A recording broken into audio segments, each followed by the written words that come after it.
Okay, so this is my version of Professor Dungeon Master's Ultimate Dungeon Terrain. Many people have done these zoned combat sorts of boards, but this one is mine. This is the one I've made for my game Stardrifter, which, as you can see, uses hexes. Now, I'll put a link in the show notes for Professor Dungeon Master's site and the video that introduced me to the concept. And other people have built various their own versions of this board. But basically, I personally Star Drifter is a science fiction role playing game, and I prefer tokens, right? So we've got our little tokens here, right?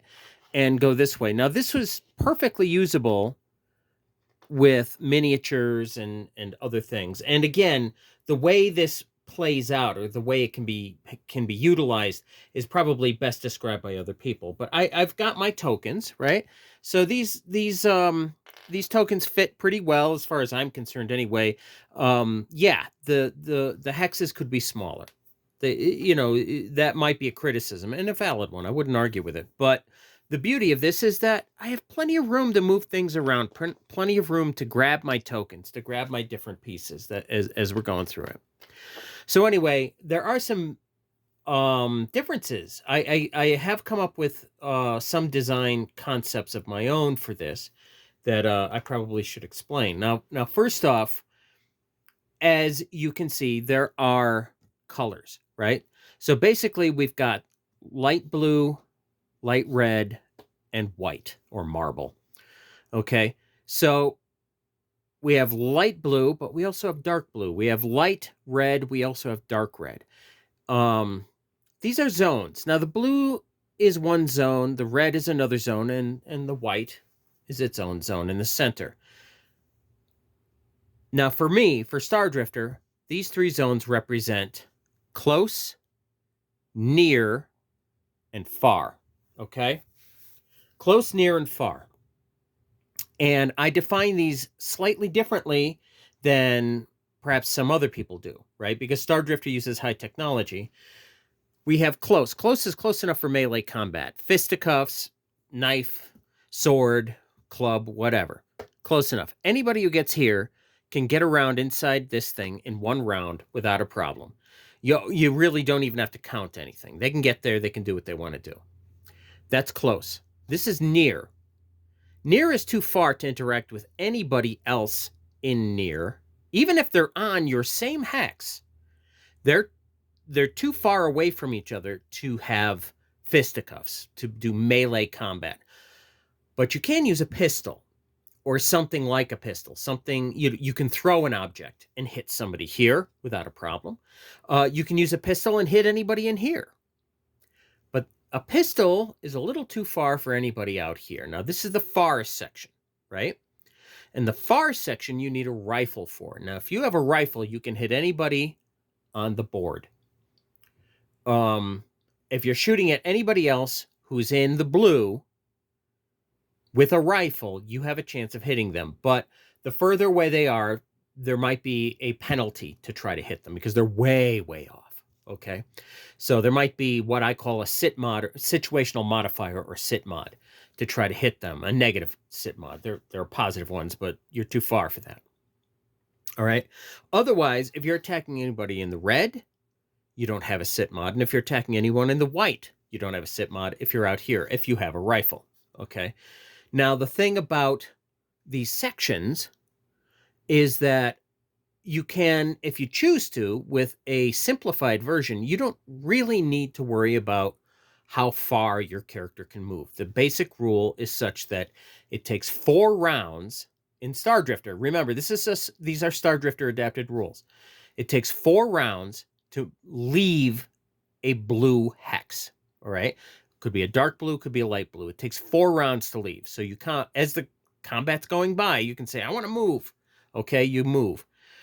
It takes you 4 rounds to go to another hex, to leave that hex, and et cetera, et cetera, et cetera. So that's, again, not a reflection of terrain difficulty, it's directly a reflection of distance. How big these hexes, how much area these hexes are covering in each one. So you can go 4 rounds, then 4 rounds. Okay, now you get into the reds. The reds are only 2 rounds.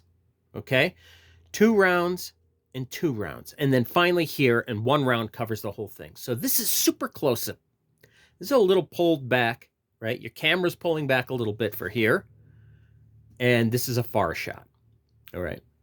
Now, why do I have them separated by color? A few people watching this might know the purpose off the bat, but the fact is, you might have a big battle scene set up, right? You might have, somebody here, and say a bad guy over here. I have some little hexes with numbers on them just to keep track of, like, if I have a bunch of bad guys, right?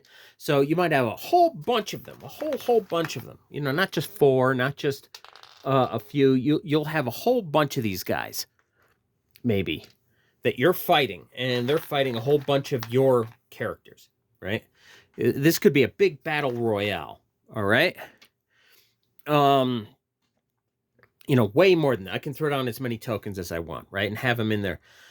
This is just an organizational tool to have the different colors. Okay, you have the light might be for you, or you could, choose the dark, whatever, for your side, and then the dark side is for those guys. So just at a glance, you can see that the NPCs, your enemies, are all out over on that side, and your guys are over on this side. That's not too bad, right? Very easy to organize and keep track of what's going on here. You can see what's happening. You can see what's going on. So that's how you would use the different colors. The fact is, this is as far as big a distance as that. But if you actually have somebody here, like this guy, trying to run over here, that's, 1, 2, 3, 4, 5, 6, 7, 8, right? 8 times 4 number of rounds to get there. I suppose you could do a straight run too if you wanted to, but you get the idea. That's a very long distance, and odds are you're not going to run over there just to have, a close-up fight. You're just going to keep shooting from a great distance. Okay, that's the purpose of all that. Now, if you have characters who are up close, you can do regular melee combat with a knife, with a sword, even with guns, obviously.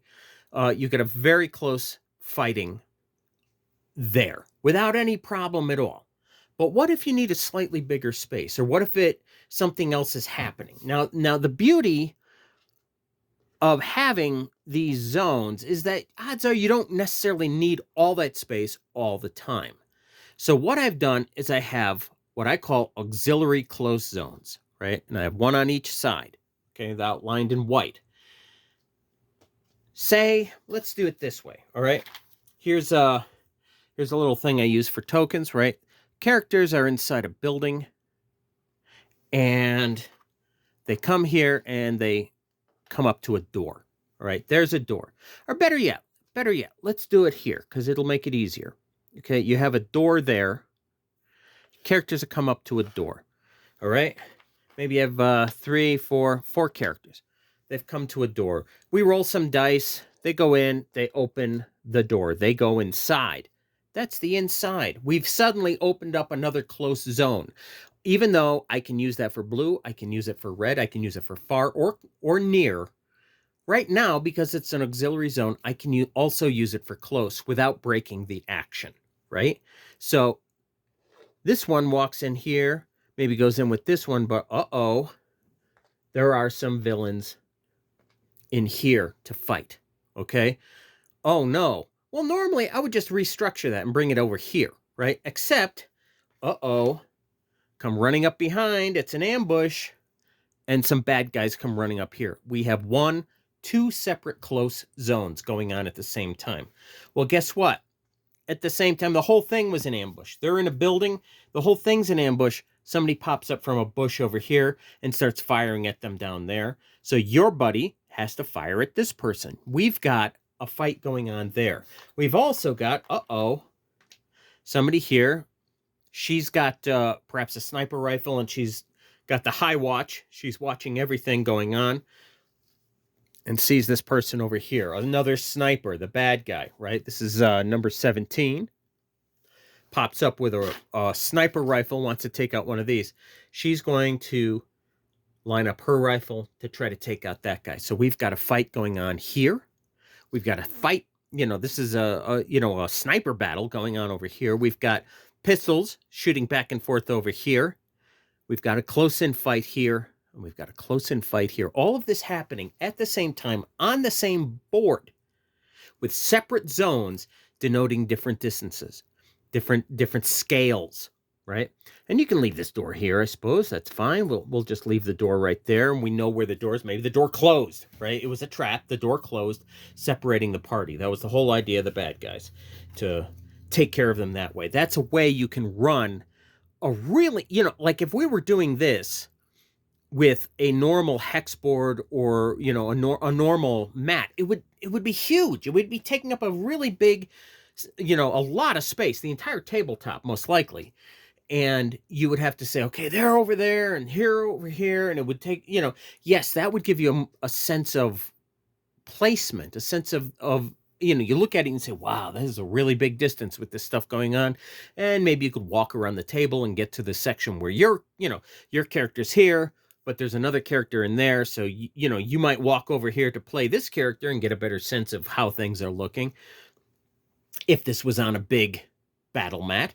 But here you don't need to. Here, at the worst that you need to do, you can just move this around so that it's a little bit different. But closer. But you could use this on a cocktail table, a tiny, tiny table, and play a really big scale campaign on a tiny, tiny table. So we've got close, near, far, bad guys, good guys, auxiliary close zone 1, auxiliary close zone 2. If I had wanted to go crazy, I could have put a closed zone in every corner, but that's probably not needed. This is just, and say the fight started, early on, and you already had bad guys set up out in the hinterlands out here, right? They haven't gotten there. They're walking in. You have bad guys shooting, and we have to get to the center for whatever reason, right? You could have that going on with these guys shooting. We see at a glance, the bad guys are over here. The good guys are all on this side, or our guys are all on this side, but they have to get to the center. At a glance, we can see that because we have dark and we have light sections of this board, but they have to get to the center. So it's a running battle. They're all running, trying to get to the center. There's a MacGuffin in the center. Let's put something down there that they have to get to. All right. Do I have a token? Yeah, we'll say there's a source of energy. This is actually my thing I do for explosions, right? But we'll say there's a source of energy at the center that they have to get to. There's a MacGuffin there that they're all trying to get to, and we have a running gun battle. They're shooting at them.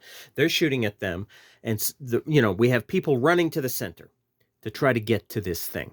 All of this can be happening. You're counting up your rounds before finally people are getting there. This person gets here. This person gets here maybe in the same round. And then the next round, they're both running to here. But maybe they decide they have to take each other out first. All right? They get to the center and they start fighting.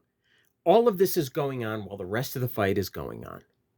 And we're keeping it straight. All of it is straight, What if, here's another scenario. What if we've got our characters who are exploring a vast area? Maybe it's an underground hangar somewhere, right? Again, science fiction. It's an underground hangar, and it's just absolutely massive. Absolutely, beyond anything anyone's seen before. Okay, so they know that the bad guys know about it, and they might have gotten here first. Well, as it turns out, they have, right? And I rolled some dice, and surprise, there's somebody right here, right? Somebody right here pops up from behind, a pillar or something like that. Uh-oh. Well, that's the red. Technically, they can't be fighting just yet, right? Because they're not close enough. No. That's not true. Because we're just going to zoom in onto these guys who are right here. This section right here is here. That's what we're going to say. That's our command decision. This section, this white, is that hex right there. And this is what's going on when this guy pops up. Fight, fight, fight. 2 rounds and this one can join. 2 rounds and this one, or 4 rounds, because she's in blue. 4 rounds, this one can join. That's how far away she was. But this one, 2 rounds. But in the meantime, in those 2 rounds, these 2 are going at it. And whatever happens, happens, right? We roll dice and have our fight. So this is primarily useful for fights, for combat, right? But that isn't necessarily how you have to use it. You can use this for just regular dungeon crawls if you wanted to. Well, I'm not going to be doing dungeons, again, science fiction, but we can do something like this. It does happen that we can have. I have some more things that I've drawn and used. All right, so we've got say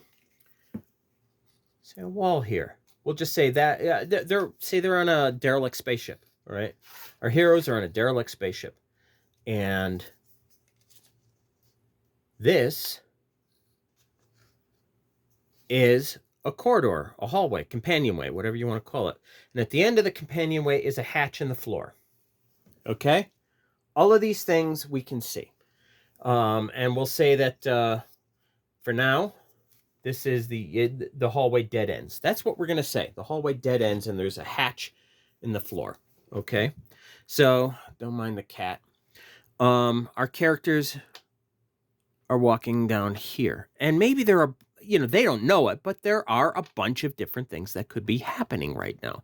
Perhaps they're being watched through hidden sensors.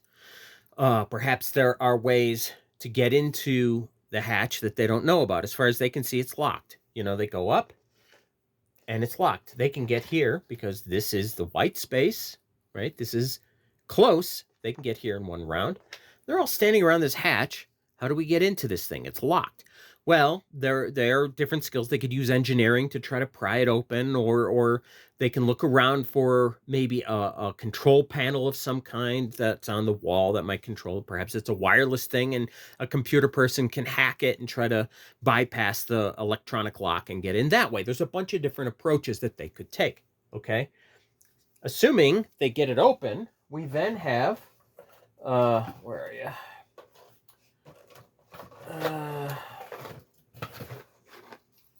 We've got another, once they get it open, I don't know if you can see it, but now there's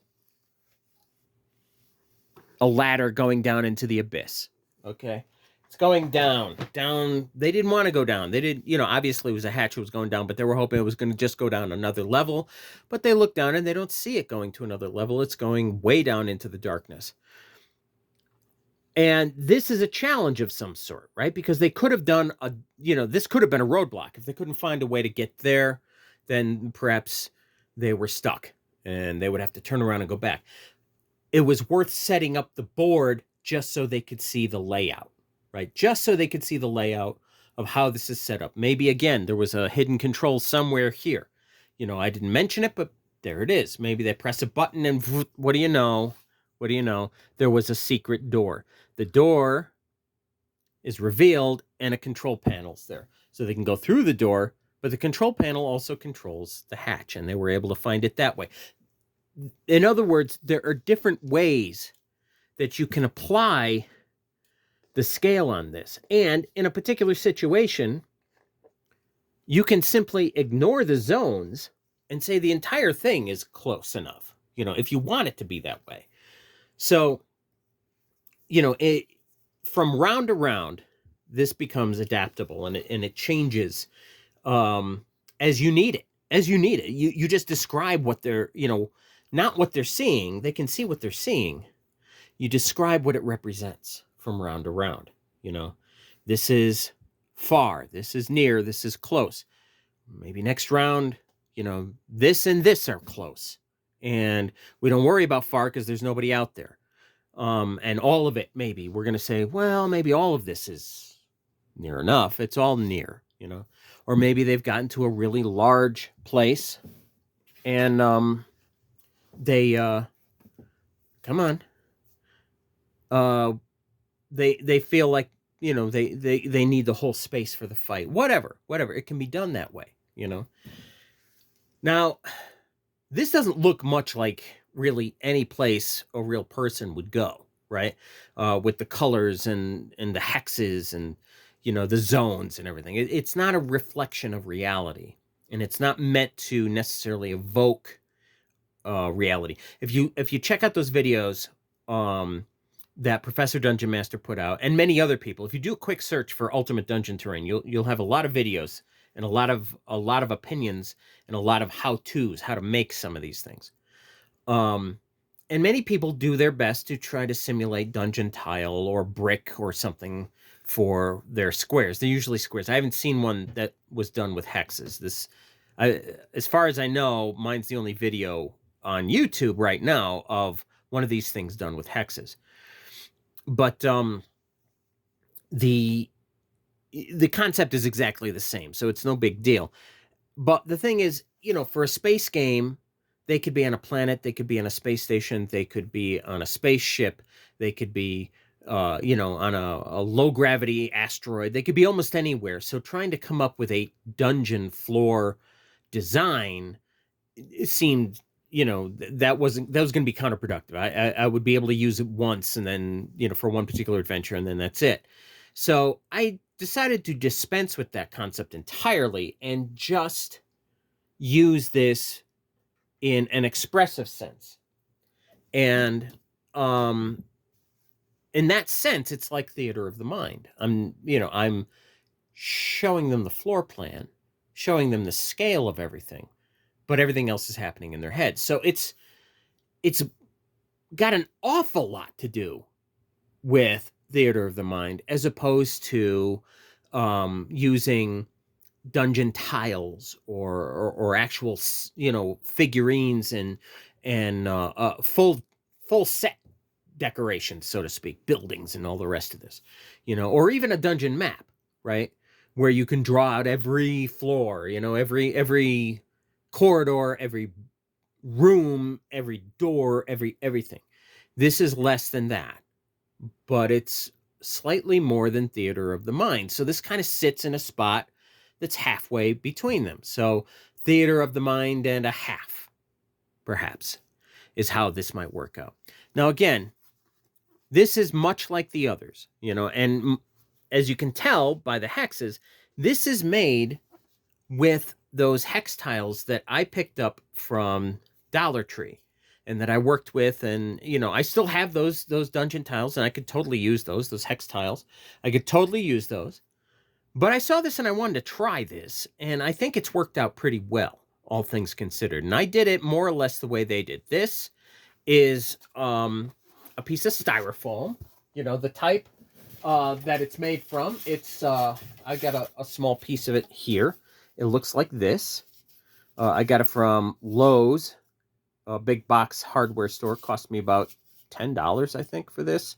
And it was a huge sheet. I have lots of pieces of it left. This is an awkward size, so you know, I don't have a lot of very useful sizes. I couldn't make another one of these with what I had, but I still have a lot of pieces that I could, you know, do other crafts or other ideas with. I then stuck these tiles onto some paper to make them a little bit easier to work with when I cut them. And then I glued that to here. I polyurethane the outside and both sides. The other side's just black. It's just blank. I thought in terms for a while, and maybe I will still do it, of putting another one of these on the other side and just making it shades of black, you know, mostly grays, for space battles if I wanted to. But in the end, the space battles are going to be more or less exactly like this, right? Because in Stardrifter, space combat is done the same way as regular combat, just on a different scale. So in space combat, you know, I might take, I might use tokens like this just for the space, you know, spaceships, and anything close enough here is close enough for a ship to approach and lock on and board the other ship. That's how close it is. But if you're here, you're too far for that, and you either have to approach or you have to use some kind of extended weaponry, right? In Stardrifter, there's a disparity between civilian class weaponry and military class weaponry, um, not just in terms of the amount of power and damage that military weapons do compared to civilian ones, but also in their range and the scale of the attacks, right? So if this is a civilian class ship, it can attack another target from this distance, but not from this distance. So now we're talking in terms the same way as with the melee and regular combat. If you have a rifle, you can attack anybody on the board, but with a disadvantage. So if you're a military class vessel, you can attack anything on the board, but there's a sit mod, a negative sit mod that will apply for anything that's super far away, but otherwise you can attack. But if you're in a civilian ship, you can't attack anything out that far. It's much too far, right?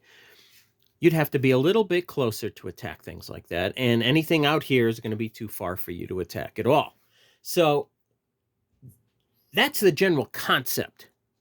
And I think for now, I'm going to focus on putting together a bit of an example of how this might be used.